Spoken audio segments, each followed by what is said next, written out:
ना। इसका मतलब अगर मेरी बॉडी से भी इलेक्ट्रॉन निकलेगा ना तो हमेशा इसी नंबर के फॉर्म में निकलने वाला है। अब मैं कहूं, सवाल पूछेगा कैसे आपसे, क्या किसी वस्तु से 1.5 इलेक्ट्रॉन्स निकलना संभव है?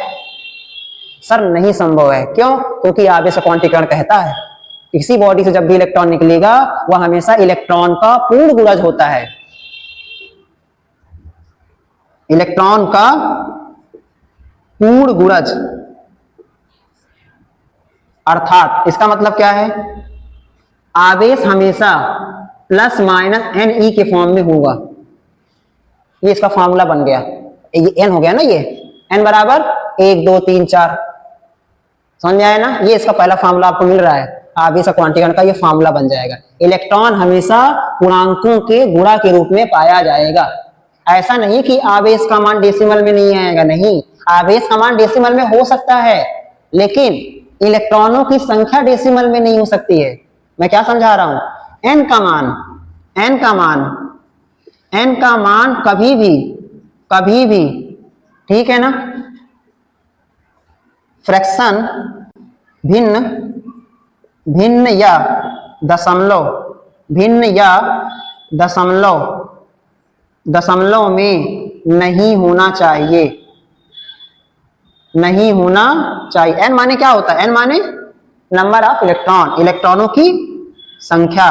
तो इलेक्ट्रॉनों की संख्या कभी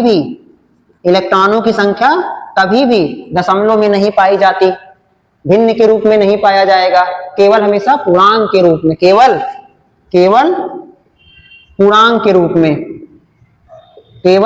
के रूप में पाया जाता है। इसे ही आवेश का क्वांटीकरण कहते हैं। ये पूरा परिभाषा लिख सकते हो एग्जाम में, अब पूछा गया बोर्ड एग्जाम में, यूपी बोर्ड वालों, बच्चे आप सभी के एग्जाम में क्वेश्चन पूछा ही गया 1 नंबर में, आवेश क्वांटीकरण से आप क्या समझते हैं, या एमसीक्यू पूछेगा, ठीक है ना, 4 ऑप्शन दे देगा, बोलेगा इनमें से इलेक्ट्रॉनों की संख्या नहीं हो सकती है। 4 ऑप्शन दे दिया, इनमें से इलेक्ट्रॉनों की संख्या नहीं हो सकती है, 1.5, 2 दे दिया, 1 0, इनमें से इलेक्ट्रॉनों की संख्या नहीं हो सकती है। कौन सा ऑप्शन सही है? पहला वाला सर, 1.5 तो नहीं हो सकता,